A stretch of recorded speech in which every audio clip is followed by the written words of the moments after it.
un mot par rapport à l'arrivée quand même de Xabi Alonso à la tête du Real de Madrid.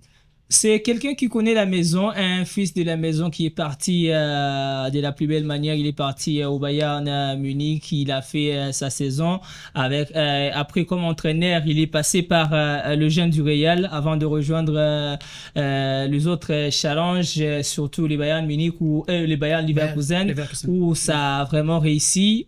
Aujourd'hui, le Real avait besoin d'un nouveau souffle, d'un changement, mais surtout de quelqu'un qui connaît mieux la maison, et Xabi Alonso.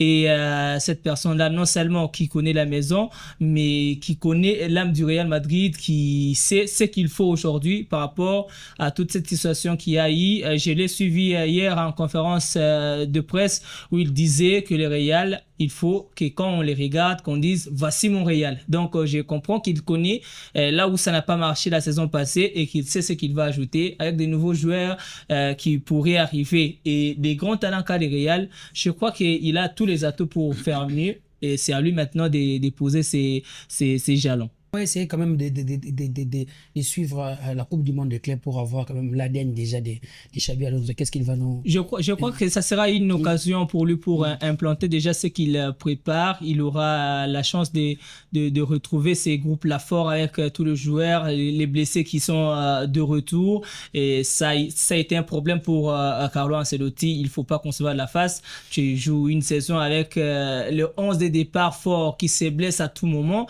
Je crois que c'est parmi les défis de Xabi Alonso cette saison d'éviter 15 à 18 joueurs pour 3 compétitions. Voilà, vraiment compliqué. éviter au minimum les blessures, surtout des joueurs importants. Vous jouez toute une saison sans Carvajal, c'est compliqué de tenir, même si Lucas Vazquez peut faire son travail, même si Fede Valverde peut secourir à tout moment, mais Carvajal reste Carvajal. Donc, je crois que c'est ce qu'il faudrait éviter. Mais après, cette Coupe du Monde sera un miroir pour voir déjà ce que la saison prochaine du Real Madrid pourrait nous donner comme surprise. Mais alors, il y aura des nouveaux qui vont arriver. On annonce Ter Alexander-Arnold. On annonce Aljon qui a déjà signé. On annonce Casares et puis Nico Paz qui pourrait faire son retour. Nico Williams également qui est annoncé entre guillemets. Donc je crois que l'équipe sera encore plus forte quand vous avez un soulier d'or comme Kylian Mbappé. Vous avez Vinicius qui peut retrouver son meilleur niveau après cette saison troublée par les ballons d'or ratés et tout. Rodrigo, s'il partait, oui, mais s'il ne partait pas, ça sera encore un élément clé. On a Jude Bellingham, même si aujourd'hui on a perdu Modric. Mais après, le jeune Arda Güler, c'est la promesse de l'avenir qui pourrait en tout cas éclorer lors de la saison prochaine avec Xabi. Parmi les pièces rares, les pièces maîtresses aussi de Xabi Alonso, il a parlé des Arda Güler.